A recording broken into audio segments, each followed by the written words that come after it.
For 12 years, one of the largest drug companies in America was run by a fugitive. His own brothers, under false names, were its biggest customers. And $20 million of the medicine in its warehouses did not exist. It is a gray morning in December 1938. In a great stone mansion in Fairfield, Connecticut, a respected millionaire the world calls Dr. Coster walks upstairs and quietly locks the bathroom door. Federal agents are already downstairs in his hall. Within the hour, he will be dead. And a stunned country will learn that its trusted drug tycoon was a man who never existed at all. This is the story of how a convicted swindler built a Wall Street empire on nothing, how his whole family helped him fake it, and the single fingerprint that brought it all down. The tycoon behind the desk was known everywhere as Dr. Frank Donald Coster. He said he held a medical degree from Heidelberg, that he had built a great company from nothing, that he was one of the most successful men in America. Every word of it was a lie. The man in the portrait had been born under another name, in another country, and he had already been to prison twice. To see how, we go back 30 years, to a grocery store in Little Italy. Philip Musica was born in Naples and came to New York as a boy of 7. His family opened a small grocery. By 16, he was running it, and importing cheese and olive oil straight from Italy, cheaper than anyone in the neighborhood. There was a trick to those low prices. Musica bribed the men on the docks to swap the real shipping papers for forged ones, listing his cargo as far lighter than it was.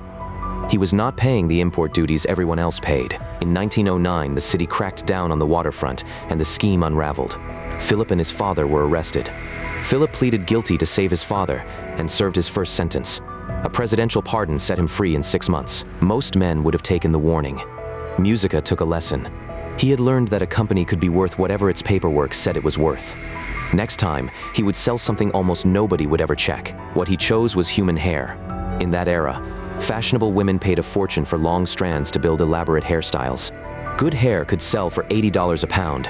Musica founded the United States Hair Company. But here is what the investors buying his stock never saw. Musica had his mother collect the cheap sweepings off barbershop floors. He packed them into crates and laid a single layer of expensive long hair across the top. Those crates became his inventory. His mother sailed to Italy to arrange loans against them, and he set up offices around the world. They were empty rooms, nothing but mail drops, addresses to make a fake supply chain look real. In 1912, he took the company public. The shares jumped from $2 to $10. On paper, Philip Musica was a millionaire. On paper. Then 2 British banks looked closely at his financing and refused to honor his drafts. The stock began to fall. Desperate, Musica went to a Manhattan bank for a loan and pledged 216 crates of hair as collateral. A clerk noticed one shipping paper had been altered. Suspicious. The bankers went down to the piers, pried the crates open, and dug past the top layer. The entire hoard of collateral was worth about $250. Musica ran. His family fled down the coast and boarded a ship for Panama. But a famous detective tracked them by following a cheap steamer trunk Philip had bought and arrested them at sea. It was his second guilty plea, and his second escape from real punishment. And here the story takes a turn no fiction would dare. On his release, Philip Musica, the 2-time convicted fraudster, was hired as an undercover investigator for the New York Attorney General, hunting down criminals for the state. He worked under a false name, William Johnson. Remember that name. 2 decades later, it would be the thread that unraveled everything. For now, when Prohibition arrived, Musica saw his next fortune in alcohol. He founded a company that made hair tonic. The tonic was real. But hair tonic in those days was mostly alcohol, and the law let a tonic maker buy thousands of gallons of it. Musica sold that alcohol to bootleggers to turn into liquor. He kept 2 sets of books. One showed honest sales at honest prices. The other recorded the real money pouring in from criminals, including the gangster Dutch Schultz. And to run it all, he became a new man entirely. He legally changed his name to Frank Donald Coster. He invented a past, a medical degree from Heidelberg, a career as a physician, and he built a new hair tonic company called Gerard in the quiet suburb of Mount Vernon, New York. Gerard sold real tonic to real druggists. It also sold oceans of alcohol to bootleggers, and it soon became the biggest bootleg supplier on the whole East Coast.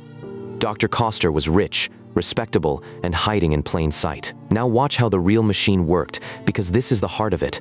Coster did not run his fraud alone. He staffed the key positions with his own brothers, each hidden behind a false name. The scheme needed a big customer, so his brother Arthur invented one. Under a false name, Arthur ran a company called W. W. Smith. It made nothing and sold nothing. It was a room full of typewriters that produced fake orders. Every day, W. Smith mailed Gerard a flood of purchase orders for crude drugs. Gerard recorded enormous sales. But no drugs ever moved, because there were no drugs and there was no customer. It was one brother writing to another. A third brother, posing as head of shipping, forged the documents that made the imaginary drugs look shipped. A fourth, posing as treasurer, moved money in a circle so the fake customer appeared to pay its fake bills. The whole thing turned on itself. And here is the part that should have stopped it. Coster hired one of the most respected auditing firms in the world, Price Waterhouse, to inspect the books. He wanted their name on his fraud. It made him untouchable. But in those days, auditors did something we would find astonishing. They checked the paperwork, and only the paperwork. They did not go to the warehouse. They did not count the inventory. They trusted the documents in front of them. So Price Waterhouse blessed the numbers. Gerard looked profitable and solid, and its giant phantom customer, W. Smith, was vouched for by a business report that Coster's own family had forged. With that blessing, Coster made his boldest move. In 1926, he used Gerard to buy a genuine, respected old drug company, McKesson and Robbins, and made himself its president. This was genius of a dark kind. Now the fraud was hidden inside a real, thriving company. And Coster was a real executive too. He expanded McKesson, opened new markets, and drove it to grow through the worst years of the Great Depression. But he built a secret room inside his own company, a Canadian division that traded in crude drugs. Only Coster and one brother could see its accounts. This was where the phantom inventory lived and where the stolen money hid. By 1937, McKesson and Robbins was the third largest drug company in the world. Coster owned a 28-room mansion, a yacht, racehorses, and a castle. He was even asked to run for president. He said no. He could not afford to be looked at that closely. For 12 years it held. Then, in 1937, the fraud met the one thing it could not survive: an ordinary, careful man doing his job. His name was Julian Thompson, the company treasurer. The board had asked Coster to turn $2 million of his crude drugs into cash. It should have been simple. Instead, Coster demanded the company take out a $3 million loan. Thompson could not make sense of it. Why would a company this rich need to borrow? Something about the crude drug division did not add up. So on a hunch, he made one phone call to a credit agency to check on the giant customer, W. Smith. The agency told him something impossible. The glowing report on W. Smith, the one Price Waterhouse had relied on, was a forgery. The company barely existed, and with that, the whole structure began to fall. Thompson kept pulling the thread. The Canadian crude drug division was nearly empty. Years earlier, Coster had drained hundreds of thousands from it to cover his own stock market losses.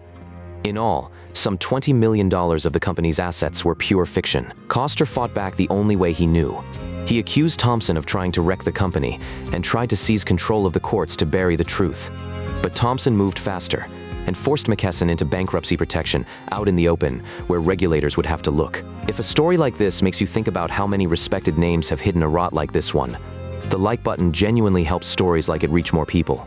Now, the Securities and Exchange Commission opened an investigation, and Coster was arrested. They booked him, took his fingerprints, and released him on bail. And it was those fingerprints that finished him, because an investigator studying his face felt sure he had seen it somewhere before. He had. Years before, he had worked alongside a state investigator named William Johnson, the same false name Philip Musica had used half a lifetime earlier. They compared the prints. Dr. Coster and the twice-convicted fraudster Philip Musica were the same man. At a midnight press conference, officials told a stunned nation the truth. The respected drug tycoon was a fraud all the way down, even his name. And the reporters raced to Fairfield. Which brings us back to that gray December morning, the locked bathroom door, the agents in the hall. Rather than face the trial and the certain prison term, Philip Musica took his own life. His empire of paper had finally run out. It would have been easy to call it one strange man's crime and move on. But the country asked a harder question.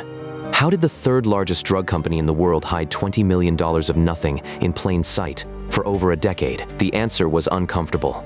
The auditors had trusted paper they never checked against the real world. So the rules were rewritten, and they still protect you today. From then on, auditors had to physically count the inventory and confirm the customers were real. Public companies were forced to seat independent directors to watch the watchmen, and shareholders won a say over who audited their money.